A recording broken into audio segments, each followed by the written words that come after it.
Baay'ee galatooma baga nagayaan guyyaa kanaasitti argamtan.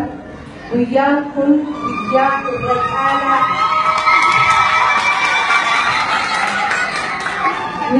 guyyaa irra caalaa guyyaa oli guyyaa dharraafatu.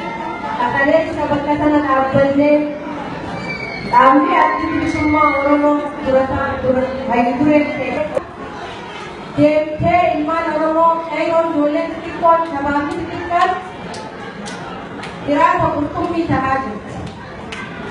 Har'a silaa nuti bilisummaa qabaannee bakka takka goloo qabaannee ilmaan keenya qabamu fayyadee waan takka nu mul'isu hiraata qurxummii ta'aati jira kara hiraata masaasaa ta'aa jirtu. Mistuun abbaanii fi haati hin beekne hiraata qurxummii ta'ee mana hidhaa keessatti kana cinaa dhaabbanna. Haa tokkummaa ni qabna. Diinii nu bittinneessin. Nuti ilmaan haadha takkaati.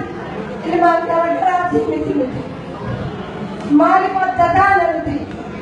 Abbaa tokkoo nu dhale. Maaliif yaada garagaraa qabaannee karaa garagaraa deemna?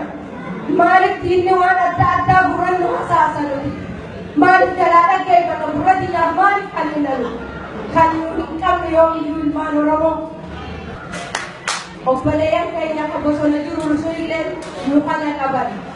Kaampaanii isaaniif illee nuti waan diinni isiniin jedhu hunda dhara. Hin jirtu wanti diinni kas gurra nu hasaasu nuti.